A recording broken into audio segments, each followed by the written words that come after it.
नमस्कार प्यारे साथियों, आप सभी का अपने संकल्प परिवार में स्वागत है। तो हो जाइए तैयार एक बार फिर से कुछ नया और कुछ खास सीखने के लिए, क्योंकि इस समय हम मैथ के सबसे इम्पॉर्टेंट टॉपिक परसेंटेज के बारे में बात कर रहे हैं। और परसेंटेज के हर एक topic wise topic most important question, जिस प्रकार से क्वेश्चन आपके एग्जाम में आने वाले हैं, उन्हें हम स्टेप बाय स्टेप सीख रहे हैं। तो आइए उसी कड़ी में आज एक बार फिर से प्रारंभ करते हैं मैथ का मोस्ट इम्पॉर्टेंट टॉपिक परसेंटेज।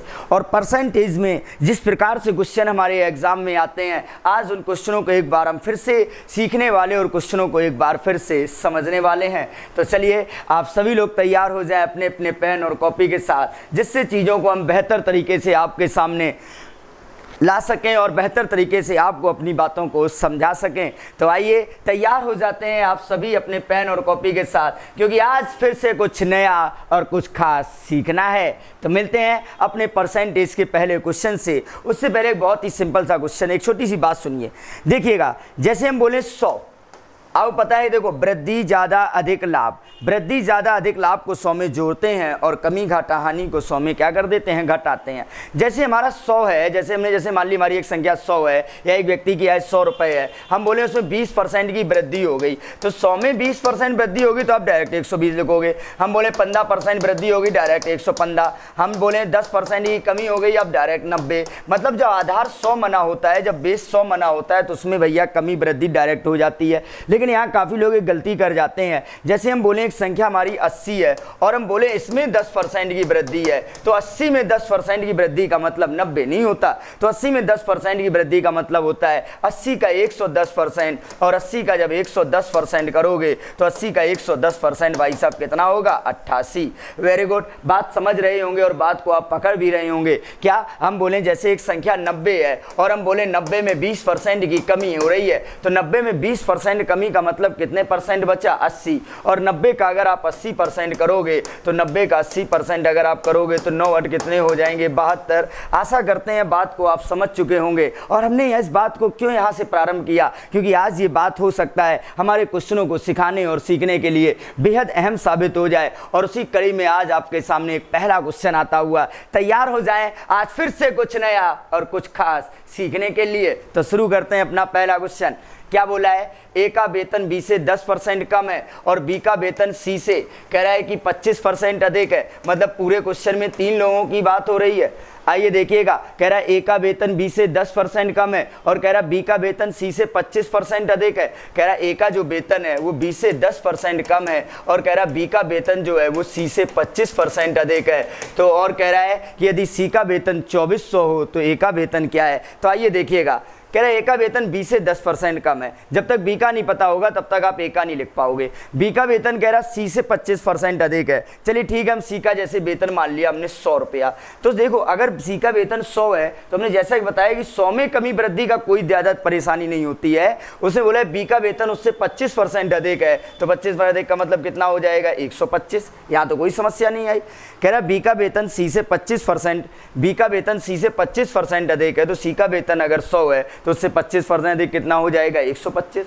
फिर आगे बोला यदि ए का वेतन, कह रहा है यदि ए का वेतन बी से 10% कम है। देखो बी से 10% कम है और बी का वेतन है कितना, 125, और उससे कह रहा 10% कम है, तो 10% कम का मतलब कितना है, 90%। तो 125 का अगर आप 90% निकालो तो 25 पंचे 125 और 25 चौको 100, तो 9 पन्ना 45 यानी कि हो जाएंगे 450/4। और इसका जब भाग देंगे 4 एकम 4, 4 एकम 4, एक बचेगी 10 हो जाएंगी, 4 दूनी 8, 4 पंचे 20। तो इसका मतलब जो ए का वेतन है वो कितना हो गया, 112.5। अच्छा बताइए, यहाँ तक किसी कोई परेशानी, मतलब ए का जो वेतन आ गया वो आ गया 112.5। यहाँ से अगर हम चाहें तो इनका एक रियल अनुपात भी निकाल सकते हैं। ए का वेतन है 112.5, बी का वेतन है 125 और सी का वेतन है 100। अगर आप चाहो तो इन्हें हम काट भी सकते हैं। देखो यहाँ से अगर हम दशमलव हटाए तो यहाँ भी एक जीरो बहा दिया और यहाँ भी एक जीरो बहा दिया। अगर आप चाहो तो काट भी सकते हैं। आइए हम 25 से काट देते हैं, 25 100 को 100, 12 बचे 125 हो गए, 25 पंचे 125, इसको काटो 25 पंचे 125 0 और 25 100 को 100। और अगर काटना चाहो तो काट सकते हो और ना काटना चाहो तो नहीं भी काट सकते हो, ये आपकी बात है। अगर चाहो तो 5 से और काट लो कि 5 45 और 5 से काटेंगे 10 बार और 5 से काटेंगे 5 और 40, मतलब जो इनके वेतनों का रियल अनुपात निकलेगा वो भाई साहब ये निकल के आएगा। बिल्कुल सिंपल सी बात। वो कह रहा है कि भैया सी का वेतन 2400 है। अच्छा, वो कह रहा है सी का वेतन 2400 है, आप बताओ सी का वेतन कितना है? आप बोलोगे 8। वो कह रहा है सी का वेतन 2400 है, हम कह रहे हैं सी का वेतन 8 है, यानी कि 8 बराबर कितना दे रहा है? 2400। जब 8 बराबर 2400 है तो 1 बराबर कितना होगा? 8 तिया 24, 1 बराबर हो गया 300। उसने पूछा है ए का वेतन बताओ, तो ए का वेतन 9 है। जब 1 बराबर 300 तो 9 बराबर कितना हो जाएगा? 9 तिया 2700। Very good. आशा करते इस प्यारी सी बात को आप बड़े अच्छी तरीके से सुन चुके हैं। उसने बोला है ए का वेतन 800 है, सॉरी वो कह रहा है हाँ सी का वेतन 800 है और हमारा सी का वेतन कितना आ रहा है? 8, और 8 बराबर कह रहा है 2400 है। जब 8 बराबर 2400 है तो 1 बराबर 300, जब 1 बराबर 300 तो 1 का वेतन 9 है, तो 9 बराबर 2700। Very good. आशा करते हैं बात आपने समझ ली है और बात आप पकड़ना प्रारंभ कर चुके हैं। एक बार फिर से देखते हैं। कह रहा है ए का वेतन बी से 10% कम है, बी का वेतन सी से 25% अधिक है, तो सी का मान लिया 100, 25% अधिक 125, और इससे कह रहा है 10% कम तो 112.5। हमने दशमलव हटाया, दोनों तरफ 0 0 बढ़ाया, पहले हमने 25 से काटा फिर 5 से काट दिया, तो हमारा रेशियो आ गया 9:10:8। वो कह रहा है सी बराबर 2400, 8 बराबर 2400 तो 9 बराबर 2700। Very good. और अगर बात आप समझ चुके हैं तो आइए इस बात पे और अच्छे से अभ्यास करते हैं और मिलते हैं अपने नेक्स्ट क्वेश्चन से। बड़े सरलतम क्वेश्चन है। क्या कह रहा है? अलका मंजू है, कह रहा अलका की आय जो है वो कह रहा मंजू से आय से कह रहा 20% अधिक है। अच्छा, मंजू का पता नहीं, अलका की कहाँ से लिख दें? फिर कह रहा मंजू की आय जो है वो संजू की आय से कह रहा 25% कम है। अच्छा, कह रहा अलका की आय मंजू से 20% अधिक है, मंजू की आय संजू से कह रहा 25% कम है, तो संजू से सबसे पहले जरूरत पड़ेगी। हमने संजू की आय मान ली 100 और 100 से 25% कम कह रहा है उसकी आय है बगल वाले की मंजू की, तो 100 से 25% कम कितना आ जाएगा? 75। देखो 100 में परसेंटेज का कोई इशू नहीं है, वो तो हम डायरेक्ट लिख देते हैं। यहाँ के बाद कह रहा है, फिर आगे बोला था कि अलका की जो आय है वो कह रहा मंजू से 20% अधिक है, यानी कि 75 से 20% अधिक है। ये भाई साहब आपको करना पड़ेगा। जब 75 से 20% अधिक बोला है तो 20% अधिक का मतलब 120/100, तो 25 तिया 75, 25 100 को 100, 4 तिया 12, तो कहने का मतलब इसकी आय कितनी आ गई? 90। अच्छा बताओ, यहाँ तक किसी कोई परेशानी? अलका की है 90, मंजू की है 75 और संजू की है 100। अब उसने आगे क्या बोला है? आगे बोला है यदि अलका और संजू की आय में कह रहा 800 रुपए का अंतर हो। वो कह रहा अलका और संजू की आय में कह रहा 800 रुपए का अंतर हो, कह रहा अलका और संजू की आय में 800 रुपए का अंतर हो। अरे भैया आप बताओ अलका और संजू की आय में कितने का अंतर है? भैया आप बताओ अलका और संजू की आय में कितने का अंतर है? आप बोलो अलका और संजू की आय में कितने का अंतर है? आप बोलोगे 10 का। आप बोल रहे अंतर 10 का है, वो कह रहा नहीं 800 है। जब 10 बराबर 800 है तो 1 बराबर कितना होगा? 80। जब 10 बराबर 800 है तो 1 बराबर कितना होगा? 80। तो पूछ रहा है मंजू की आय क्या है? तो मंजू की आय 75 है। जब 1 बराबर 80 तो 75 बराबर 75 गुणे 80, तो गुणा कर देंगे 0, 8 40, 4 बचेंगी और 8 7 56 और 4 कितने हो जाएंगे? 60। Very good. तो कहने का मतलब जो मंजू की आय है वो कितनी है? 6000। Very good. आशा करते हैं चीज़ों को सीखना और चीज़ों को समझना हम प्रारंभ कर चुके हैं और चीज़ों को बेहतरीन तरीके से हम सीख भी रहे हैं, और इसी प्रकार से हम चीज़ों को कंटिन्यू आगे सीखते रहेंगे और इसी प्रकार से अपने आप को कंटिन्यू आगे बढ़ाते रहेंगे। बताइए ये बात समझ में सबको आ गई है या नहीं? Very good. और अगर बात आपको समझ में आई है तो आइए इसी बात पर और अच्छे से अभ्यास करते हैं और बेहतरीन अभ्यास करते हैं और नेक्स्ट क्वेश्चन आपके सामने लगाते हैं। हर एक क्वेश्चन एक पैटर्न पर क्वेश्चन लिया जा रहा है और उसको वहां तक आपको सिखाया जा रहा है कि इस पैटर्न पर अगर आप किसी भी एग्जाम में बैठ जाएं जाके और आपके एग्जाम में ये क्वेश्चन आएगा तो आप ये क्वेश्चन लगा के ही आएंगे। तो इसी कड़ी में आपके सामने नेक्स्ट क्वेश्चन क्या कह रहा है? राजीव की आय कह रहा मोहन से 40% अधिक है। कह रहा राजीव की आय मोहन से 40% अधिक है और कह रहा मोहन की आय सुमन से कह रहा 15% कम है। ये बोला है। फिर आगे क्या बोला है? आगे जो बोला है बाद में देखेंगे। कह रहा राजीव और मोहन की आय में 2660 का अंतर है, तो मोहन की आय पूछिए। सेम क्वेश्चन है, आ जाओ। कह रहा राजीव की आय मोहन से 40% अधिक है, बाद में करेंगे। कह रहा मोहन की आय इससे जो है सुमन से 15% कम है, तो सुमन की आपने 100 लिखी, तो उससे ये 15% कम है, तो भाई साहब कितना हो जाएगा, आप बोलोगे 85। राजीव की आय उससे 40% अधिक है, तो 85 से अगर आप 40% अधिक देखोगे, तो 85 से अगर हम 40% अधिक करें, 0 से 0, 5 दूनी 10 और 17 पन्ना 85 और 2 सत्ते 14 और 17 सत्ते कितने होते हैं 119, 17 सत्ते कितने होते हैं 119। बताइए यहाँ तक किसी कोई प्रॉब्लम, बताइए यहाँ तक किसी प्रॉब्लम। इसकी आई 119 है, इसकी 85 और इसकी 100 है। उसने आगे क्या बोला, कह रहा राजीव और सुमन की आय में 2660 का अंतर हो। आप बताओ राजीव और सुमन की आय में कितने का अंतर है, आप बताओ राजीव और सुमन की आय में कितने का अंतर है, तो आप बोलोगे इनके बीच का अंतर 19 है। अगर आपसे पूछे उधर राजीव और सुमन की आय में कितने का अंतर है, तो आप बोलोगे 19 का अंतर है। वो कह रहा नहीं भाई साहब, अंतर जो है 2660 का है, यानी कि 19 बराबर आपको दिया जा रहा है 2660। जब 19 बराबर 2660, तो एक बराबर क्या होगा 19 से कम 19, कितना बचेगा 7 और 19 चौको 76, तो एक बराबर हमारा कितना आ जाएगा 140। वो जब 19 बराबर आपको 2660 दिया गया है, जब 19 बराबर 2660 दिया गया है, तो एक बराबर क्या होगा, तो आप बोलोगे एक बराबर होगा 140। जब एक बराबर 140 है, उसने पूछा है मोहन की आय क्या है, तो मोहन की आय भाई साहब 85 है। जब एक बराबर 140 है, तो 85 बराबर क्या होगा, तो 85 गुणे 140, और जब 85 गुणे 140 करेंगे, तो 0 14 70 की 7 और 14 अट्ठे कितने होते हैं बताइएगा, 14 अट्ठे कितने होते हैं 112, 112 और 7 कितने हो जाएंगे 119। सही है, तो अपना राइट आंसर आ जाएगा, वो राइट आंसर आ जाएगा कितना 11,900।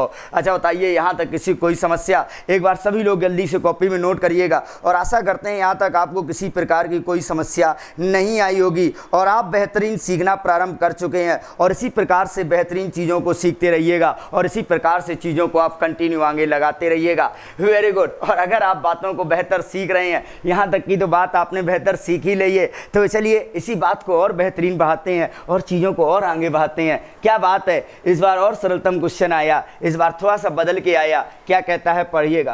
कह रहा है सीता की आय नीता से 40% कम। कह रहा है सीता की जो आय है वो नीता से कह रहा है 40% कम है। अच्छा, और कह रहा है कि नीता की आय कह रहा आरती से 20% अधिक है। कह रहा नीता की आय आरती से 20% अधिक है। चलिए ठीक है, उसने देखो तो उसने पूछा है सीता की आय आरती से कितने प्रतिशत कम है, तो चलिए हम मान लेते हैं आरती की आय जैसे 100 है, तो उससे ये नीता की आय 20% अधिक है, तो कितना हो जाएगा 120, तो कितना हो जाएगा 120। फिर कह रहा है सीता की आय आरती से, फिर आगे बोला है सीता की आय नीता से 40% कम है, तो 120 से 40% कम का मतलब कितना बचा 60, और 40% कम का मतलब 12 कितना हो जाएगा 72। अच्छा बताओ यहाँ तक किसी कोई परेशानी, ये बातें तो आप लोग निकालना आ चुकी हैं। अब क्या पूछा है, तो कह रहा है सीता की आय आरती से कितने प्रतिशत कम है। कह रहा है सीता की आय आरती से कितने प्रतिशत कम है, यानी पूछ रहा है 72 100 से कितने प्रतिशत कम है। कह रहा 72 100 से कितने प्रतिशत कम है। अरे भैया 72 100 से कितने प्रतिशत कम है,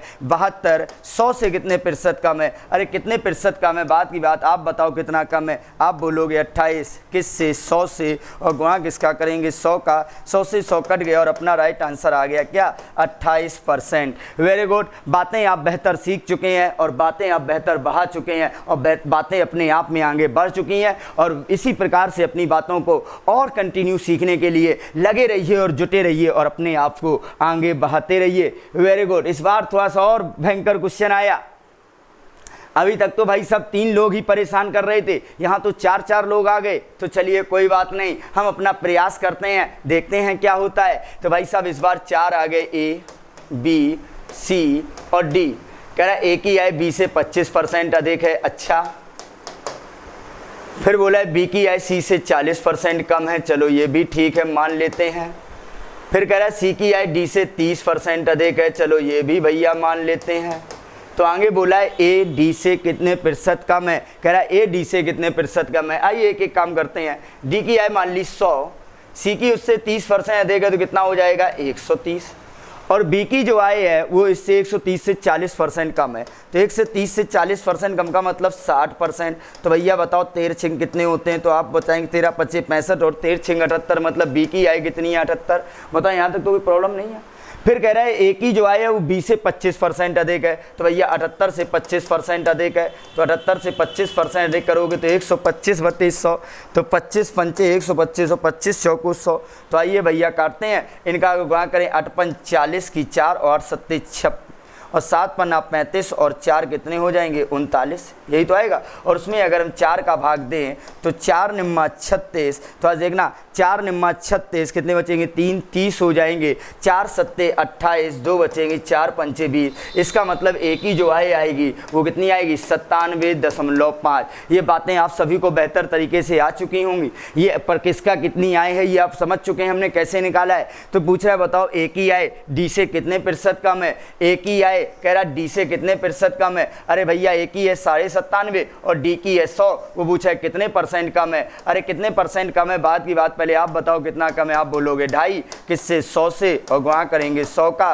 तो भैया अपना आंसर आ जाएगा कितने % कम है 2.5%। Very good. आशा करते हैं आप बातें अब सीख चुके हैं और आप बातों को पकड़ भी चुके हैं, और ऐसे ही बातों को पकड़ते रहिएगा और ऐसे ही बातों को सीखते रहिएगा, जिससे हम अपने सफ़र को ऐसे ही आगे बढ़ाते रहेंगे। और ऐसे ही अगर सफ़र आगे बढ़ रहा है तो उसी सफ़र को और आगे बढ़ाते हुए मिलते हैं अपने नेक्स्ट क्वेश्चन से। क्या कह रहा है क्वेश्चन, कल वाला ही क्वेश्चन कह सकते हैं इसे। कह रहा है एक संख्या को पहले 20% बढ़ाया जाता है, फिर कह रहा 15% घटाया जाता है। कह रहा पहले 20% बढ़ाया फिर 15% घटाया, यदि परिणामी मान कह रहा 2040 हो तो पूछ रहा है आरंभिक मान क्या होगा। तो अब पहले ये निकालो, देखो हर एक संख्या अपने आप में 100% होती है, ये तो पता है, हर एक संख्या 100% होती है, ठीक है। और उसमें कह रहा है कि पहले 20% बढ़ाया फिर 15% घटाया, तो कह रहा परिणामी मान जो कितना आया 2040 आया। तो पूछ रहा है वह संख्या क्या है। तो देखो आप इसे तमाम तरीके से कर सकते हैं, आप उसे जिस तरीके से करना चाहो तो कर सकते हो।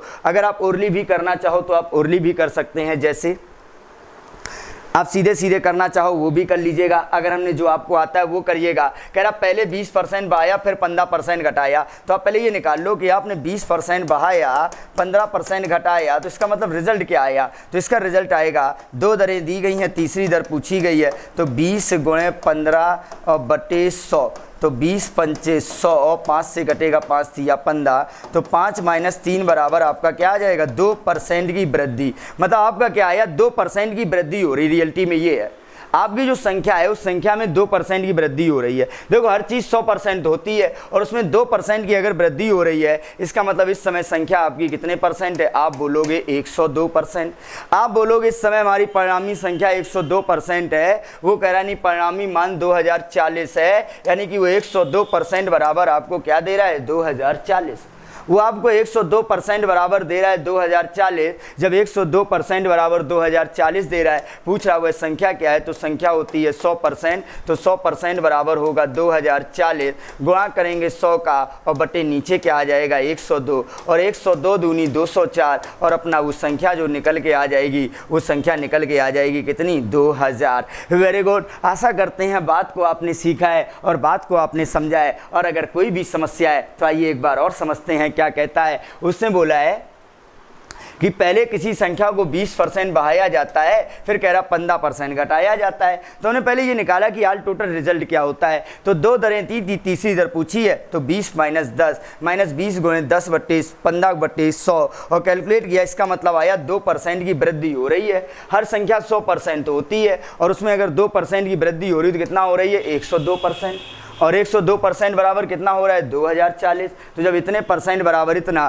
तो संख्या हमारी 100% है, तो 100% बराबर आपका आंसर कितना आ जाएगा 2000। Very good. आशा करते हैं बात को आप बेहतर तरीके से समझ रही है, और अगर बातें आप बेहतर तरीके से समझ रही हैं तो इन्हीं बातों को और आगे बढ़ाते हुए हर एक लैंग्वेज में क्वेश्चन आ रहा है। अब तो बातें आप सीख चुके हैं, उन चीज़ों को बेहतर तरीके से आगे बढ़ा रही हैं। क्या कह रहा है, किसी संख्या के 20% वर्धित मान मतलब 20% अधिक मान तथा 25% ह्रासित मान मतलब 25% कम मान के बीच का अंतर कह रहा 36 है। देखो हर संख्या अपने आप में 100% होती है। अब पता है हर संख्या अपने आप में 100% होती है, उसमें कह रहा 20% वर्धित मान यानी कि 120%, और कह रहा और संख्या के 25% ह्रासित मान, तो 25% ह्रासित मान का मतलब 75%, यही तो होगा। कह रहा 20% वर्धित मान यानी कि 120%, 25% ह्रासित मान का मतलब 75% के बीच का अंतर, तो इनके बीच का अंतर आपका कितना है, आप बोलोगे 45%, और 45% बराबर वो हमें कितना दे रहा है, 36। वो हमें 45% बराबर 36 दे रहा है। तो जब इतने परसेंट बराबर इतना है, उसने पूछा वह संख्या क्या है, तो वही पुरानी सी लाइन याद आती है कि जब इतने परसेंट बराबर इतना, तो हर एक संख्या होती है 100%। तो 100% बराबर क्या होगा, 36 गुणे 100/45। आ जाइए, 9 पन्ना 45 और 9 चौको 36, 5 दूनी 10, और वह संख्या हमारी कौन सी आ जाएगी, आप बोलोगे वह संख्या हमारी आ जाएगी 80। Very good. आशा करते हैं हर एक बात हम सीख चुके हैं, हर एक बात को हम पकड़ रहे हैं, और ऐसे ही बातों को पकड़ते रहिए और ऐसे ही चीज़ों को आगे बढ़ाते रहिए। एक बार बताइए, ये बात सबको समझ में आ गई है? कह रहा 20% वर्धित मान का मतलब 120, 25% ह्रासित का मान का मतलब 75%, कह रहा बीच का अंतर है 45%, वो कह रहा नहीं 36 है। तो जब इतने परसेंट बराबर इतना, तो 100% बराबर कितना, आप सभी को बात को आ चुकी है। और अगर बातें समझ में आ चुकी हैं तो आइए इन बातों पे और अभ्यास करते हैं। बेहतर आप सीख रहे हैं, मैथ आपकी बहनी से लगी है, बस ऐसी ही बहती रहेगी, ऐसे ही अब बातों को पकड़ते रहेंगे। क्या कह रहा है देखिएगा, कह रहा है कार्यालय में 40% महिला कर्मचारी हैं, तो सीधी सी बात है, या तो महिलाएं होंगी या पुरुष होंगे, उसमें तो कोई कंफ्यूजन ही नहीं है। तो उसने बोला है 40% महिला कर्मचारी हैं। अच्छा, हमने मान लिया जैसे कार्यालय में हमारे टोटल 100 लोग लेके चलते हैं, 100 में कह रहा है 40% महिलाएं यानी कि 40 महिलाएं हैं, तो आदमी कितने हो जाएंगे, 60 आदमी हो जाएंगे। इसमें क्या दिक्कत है? उसने सिर्फ इतना बोला 40% महिलाएं हैं, तो हमने उसी अंदाज पे लिख दिया कि 60% पुरुष होंगे यानी 60 पुरुष हैं। कह रहा उनमें से 40% महिलाओं ने, कह रहा जो 40 महिलाओं उसमें से 40% महिलाओं ने और 60% पुरुषों ने, कह रहा मेरे पक्ष में, कह रहा मतदान किया। कह रहा मेरे पक्ष में मतदान किया, तो पूछ रहा है बताओ मेरे मतों का प्रतिशत कितना रहा। तो देखो हमारी 40 महिलाएं थी, उसमें से 40% महिलाओं ने मतदान किया मेरे पक्ष में, तो 40 का 40%, 4 चौको कितना होगा, 16। हमारे 60 पुरुष थे, उसके 60% ने मतदान किया, तो 60 का 60% कितना होगा, 6 36, यही तो होगा। तो उसने पूछा है मेरे मतों का प्रतिशत क्या है। तो देखो हमारे टोटल कितने लोग हैं, टोटल लोग तो भैया 100 है, और उन 100 में से हमारे पक्ष में कितने लोगों ने वोट डाला, तो ये हो गए 6 6 12 हासिल बची 1, और 4 और 1 5, कितने पर लोगों ने वोट डाला, 52 लोगों ने। भैया 100 में 52 लोगों ने मेरे पास ऊपर वोट डाला मेरे भरोसे, तो 100 में जो 52% है वो अपने आप में कितने परसेंट है, तो भाई साहब इतने ही परसेंट है। कितने परसेंट, 52। बताइए बात सबको समझ में आई है या नहीं? एक बार फिर से देखिएगा, कह रहा है 40% महिलाएं हैं, हमने मान लिया टोटल 100 लोग थे, और उन 100 लोगों में भैया 40 महिलाएं हो गई हमारी। अच्छा बताओ 100 में अगर 40 महिलाएं हो गई तो पुरुष कितने हो गए, 60। हमारी 100 में अगर 40 महिलाएं हो गई तो हमारे पुरुष कितने हो गए, 60। तो अच्छा बताइए, कह रहा महिलाओं का 40% और पुरुषों का 60%, कह रहा महिलाओं का 40% और पुरुषों के 60% ने मेरे पक्ष में मतदान किया, तो 40 का 40% यानी कि 16 और 60 का 60% यानी कि 36 लोगों ने हमारे पक्ष में मतदान किया। तो भैया आ जाओ, 16 और 36 यानी कि टोटल कितना हो गया, 6 6 12 असल बची 1 4 और 1 5, यानी कि 52 लोगों ने हमारे मतदान किया है। कितने में से, 100 में से। तो 100 में से 52 लोगों ने मतदान किया, तो भैया हमारे पक्ष में कितने लोगों ने मतदान किया, तो हमारे पक्ष में मतदान जो किया है वो कितना किया, 52% लोगों ने। बताइए यहाँ तक की बात सबको बेहतर तरीके से समझ में आई है या नहीं? Very good. और अगर बातों को आप यहाँ तक बेहतर तरीके से समझ रहे हैं तो आइए इन्हीं बातों को और बेहतर तरीके से समझते हैं, और कुछ नया सीखते हैं, और कुछ खास समझते हैं। क्या कह रहा है क्वेश्चन? बेहतरीन क्वेश्चन आपके सामने लगा हुआ है, आइए देखते हैं क्या कह रहा है क्वेश्चन। उसने बोला है कि एक छात्र ने एक संख्या को 4/5 से गुणा करने के बदले, कह रहे एक छात्र ने एक संख्या को 4/5 से गुणा करने के बदले 5/4 से गुणा कर दिया। मतलब कह रहा है 4/5 से गुणा करने के बदले, कह रहा 5/4 से गुणा कर दिया, तो कह रहा गणना में कितने प्रतिशत की त्रुटि हुई है। तो आइए बात को हम समझते हैं, क्या बातें वो कर रहा है देखिएगा। उसने बोला एक संख्या में आपको 4/5 से गुणा करना था, लेकिन आपने 4/5 से गुणा ना करके आपने उसमें 5/4 से गुणा कर दिया। बात को समझिएगा, आपसे हमने कहा था एक संख्या है, उस संख्या का 4/5 से गुणा करो, लेकिन आप जाने कहाँ थे, आपने उस संख्या का 4/5 से गुणा ना करके आपने उसमें किससे गुणा कर दिया, 5/4 से। तो भैया उत्तर तो गलत आएगा। उसने वही पूछा है बताओ गणना में कितने प्रतिशत त्रुटि हुई है। तो आइए देखते हैं क्या बातें कर रहा है। तो समझिएगा, संख्या का हमें नहीं पता है, लेकिन संख्या हम ही को माननी पड़ेगी। मानने को आप कुछ भी मान लो, लेकिन यार एक चीज़ देखना, जो भी हम संख्या मानेंगे उसका हमें 4/5 करना पड़ेगा, और जो भी संख्या मानेंगे उसका हमें 5/4 करना पड़ेगा। हमें 4/5 और 5/4 से डर नहीं लगता, हमें 4/5 और 5/4 से डर नहीं लगता। हमें डर ये लगता है कि यार जो भी संख्या मानेंगे उसमें 5 का विभाग देना पड़ेगा और उसमें 4 का विभाग देना पड़ेगा। हम जो भी संख्या मानेंगे उसमें 5 का विभाग देना पड़ेगा और उसमें 4 का विभाग देना पड़ेगा। संख्या हमारे हाथों में है, जो मानना हो मान लो। संख्या हमारे हाथों में, जो मानना हो मान लो, लेकिन एक ऐसी संख्या मानो जिसमें 5 का विभाग चला जाए और जिसमें 4 का विभाग चला जाए। बताओ वो संख्या क्या माने जिसमें 5 का विभाग चला जाए और 4 का विभाग चला जाए? तो आप कहोगे वो संख्या मान लो 20। मान ली वो संख्या 20 है, और अगर 20 का आप 4/5 करोगे तो 20 का 4/5 कितना होता है? 5 चौको 20 और 4 चौको 16। और अगर उसी 20 का आपका मतलब राइट आंसर 16 था, लेकिन आपने उस संख्या का 5/4 कर दिया, और अगर 20 का 5/4 कर दिया तो 4 पंचे 20 और 5 25, मतलब आपका आंसर आना था 16, लेकिन आपका आंसर आ रहा है 25। बताइए बात सबको समझ में आई है या नहीं? आपका आंसर आना था 16, लेकिन आपका आंसर आ रहा है 25। वो पूछ रहा है बताइएगा कि गणना में कितने % की त्रुटि हुई है, लेकिन अच्छा एक बात बताओ, उत्तर आना था 16, आ गया 25। बताओ गलत तो आया है? आप बताओ कितना गलत आया है? कितना गलत आया है? आप बोलोगे तो हमारा जो आंसर गलत आया वो कितना गलत आया है? 9। कितना गलत आंसर आया है? 9 बटे पहले आंसर था कितना? 16, और गुणा किसका करेंगे? 100 का। अच्छा बताओ यहाँ तक किसी कोई समस्या? यहाँ तक किसी कोई समस्या? तो काट दो, 4 चौको 16, 4 से कटेगा 25, और 25 निम्मा होते हैं 225/4, और 4 का भाग दे दे। 4 पंचे 20, 2 बचेंगी 25 हो जाएंगे, 4 छिंग 24, 1 बचेगा, 4 दूनी 8 और 4 पंचे 20। तो अपना राइट आंसर जो आएगा वो राइट आंसर आ जाएगा 56.25। Very good. आशा करते हैं बात को आप सीख रहे हैं और बात को आप समझ भी रहे हैं और बात को कंटिन्यू आगे बढ़ा भी रहे हैं। तो चलिए इसी प्रकार की बातों को और अच्छी तरीके से कंटिन्यू आगे सीखने के लिए तो आइए ऐसे ही सेम टू सेम एक क्वेश्चन और लाते हैं। अभ्यास करिएगा और प्रयास करिएगा कि नेक्स्ट क्वेश्चन का आंसर हमसे पहले आपका भी आ जाए और आप भी नेक्स्ट क्वेश्चन का आंसर हमसे पहले दे जाएं। क्या कहता है क्वेश्चन? थोड़ा ध्यान से पढ़ लीजिएगा। क्या कह रहा है? पढ़िएगा। क्वेश्चन कह रहा है एक छात्र ने एक संख्या को 10/9 से गुणा करने के बदले, कह रहा 10/9 से गुणा करने के बदले वो कह रहा 9/10 से गुणा कर दिया। कह रहा हमने उससे कहा था कि 10/9 से गुणा करो, लेकिन भाई साहब जाने कहाँ थे? भाई साहब ने उसमें 9/10 से गुणा कर दिया। देखो संख्या का हमें पता नहीं है, संख्या हम ही को माननी है। जो संख्या हो मानना हो मान लेना, लेकिन भाई साहब एक ऐसी संख्या मानना जिसका हम 10/9 भी कर लें और जिसका 9/10 भी कर लें। ऐसी संख्या मानना जिसका हम 10/9 भी कर लें, 9/10 भी कर ले। हमें इनसे मतलब नहीं है। डर ये लग रहा है कि यार जो भी संख्या मानेंगे उसमें 9 का भी भाग देना पड़ेगा और उसमें 10 का भी भाग देना पड़ेगा। देखो संख्या हम ही को माननी है और जो भी संख्या मानेंगे उसमें 9 का भी भाग देना पड़ेगा, उसमें 10 का भी भाग देना पड़ेगा। मानने को आप कुछ भी मान लो, लेकिन ऐसा मानना जिसमें 9 और 10 दोनों का भाग चला जाए। तो 9 और 10 दोनों का भाग चला जाए, इसका मतलब वो संख्या हमने कितनी मान ली? 90। हमने मान ली वो संख्या 90 है, और 90 का अगर 10/9 करते तो 90 का अगर 10/9 करोगे तो उस आपका आंसर कितना आता? 100।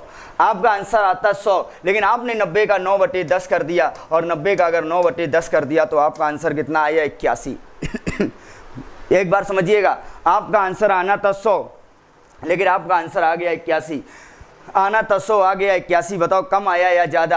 आना था 100 आ गया 81, कम आया या ज़्यादा? आप बोलोगे कम आया। हम पूछें कितना कम आया? आप बोलोगे 19 बटे राइट आंसर क्या था? 100, और गुणा किसका करेंगे? 100 का। तो 100 से 100 कट गए और अपना राइट आंसर जो आ गया वो राइट आंसर कितना आ गया? 19%। Very good. आशा करते हैं अब तो बात आप बेहतर तरीके से समझ चुके हैं। अगर इस प्रकार के सरलतम क्वेश्चन हमारे पेपर में आते हैं, अगर पेपर सरलतम बनता है तो ये क्वेश्चन इसी प्रकार से पूछा जाता है, लेकिन हो सकता है पेपर हमारा कठिन भी बन जाए तो यही क्वेश्चन उसको और किस प्रकार से पूछ सकता है। तो आइए देखते हैं यही क्वेश्चन अगर वो पेपर कठिन बनाएगा तो यही क्वेश्चन हमारे एग्जाम में कैसे लाएगा। क्वेश्चन तो वही है, लेकिन इस बार थोड़ा सा बदलाव करके आया हुआ है। तो पढ़िएगा क्वेश्चन आपके सामने क्या लाया हुआ है, तो बताइएगा एक बार। पढ़िएगा क्वेश्चन हमारे सामने क्या है।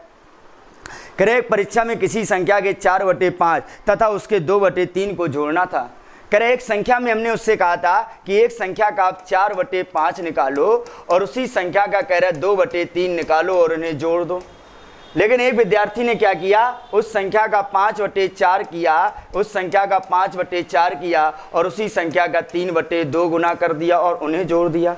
कह रहे एक संख्या का 4/5 करना था और 2/3 करना था, फिर जोड़ना था, लेकिन एक विद्यार्थी ने क्या किया, उसका 5/4 किया और 3/2 किया और फिर जोड़ दिया। उसके बाद पूछ रहा है कि बताओ गणना में कितने प्रतिशत गलती हुई है। तो आइए बिल्कुल सेम क्वेश्चन है यार, संख्या तो हमें माननी ही पड़ेगी, और लेकिन एक ऐसी संख्या माननी पड़ेगी जिसका हम 4/5 भी कर लें, 2/3 भी कर लें। लेकिन आपने एक चीज सीख ली है क्या, कि आपको जब संख्या मानने की नौबत आए तो आप कुछ ना करना, आप सिर्फ नजर यहां डालना कि नीचे क्या संख्याएं हैं। 5 3 4 2, 5 3 4 2। हमें एक ऐसी संख्या माननी है जिसमें 5 3 4 2 सबका भाग चला जाए। बताओ ऐसी संख्या क्या माने जिसमें 5 का भी चला जाए, 3 का भी चला जाए, 4 का भी चला जाए और 2 का भी चला जाए। तो 5 3 4 2 का लासा ले लो, तो 5 3 4 2 का लासा कितना आ जाएगा, 60। तो हमने संख्या वो मान लेंगे 60, वो संख्या हमारी कौन सी होगी, 60। और अगर आप 60 का 4/5 करते तो 60 का अगर 4/5 करो तो करो, 5 से काटेंगे